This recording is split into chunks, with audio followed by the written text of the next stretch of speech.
there viewers, it's me again, Shane Navas, and welcome back to another episode of my life. So today, ngayong araw nga ay samahan niyo ako sa isa sa pinakamasayang araw at pinaka-importanteng event ng buhay ko. Huy! OA man pakinggan pero dead ma dahil today is the day that I've been waiting for mga ate. This is it, pansit na talaga. Graduation day vlog in 3, 2, 1, go! Na para bang OA, may pa-countdown pa yan siya talaga. Bago nga ang everything ay samahan niyo muna ako mag-prepare ng aking self at alam nyo ba mga ate, itong graduation talaga yung dahilan kung bakit ko inaral yung proper na pagme-makeup sa true lang. Kahit matagal na akong nagme-makeup dahil nga kailangan din sa work namin, masasabi ko talaga na iba pa rin yung look pag proper makeup ang ginawa.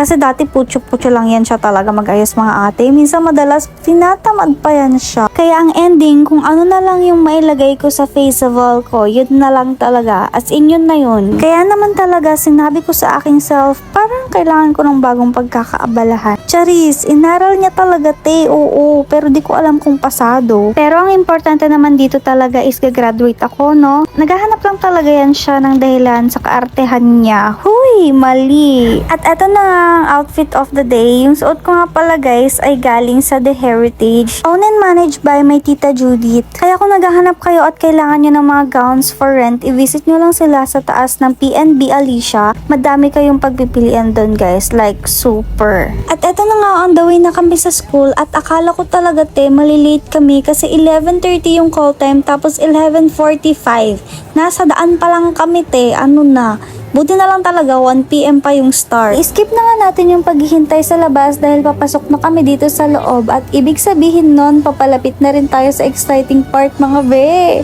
Yes, kailan lang talaga nung mga panahon na nai-stress kami sa schoolworks tapos ngayon stress na in real life. Huy, hindi.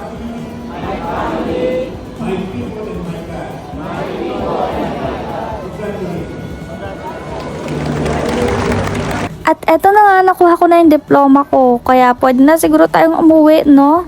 Huy, hindi gaganon.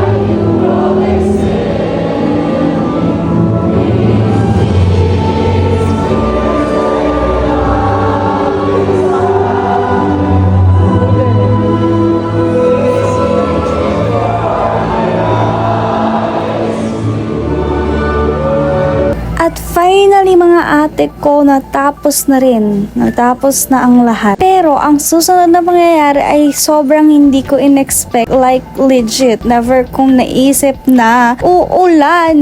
Ay, medyo na-stress ako sa part na yun, no? Dahil wala pa kaming picture kasama si Papa at si TJ dahil nasa sasakyan sila tapos umulan.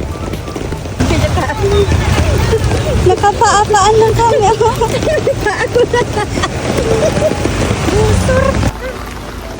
Wait, may motor. Baka mapasok kami.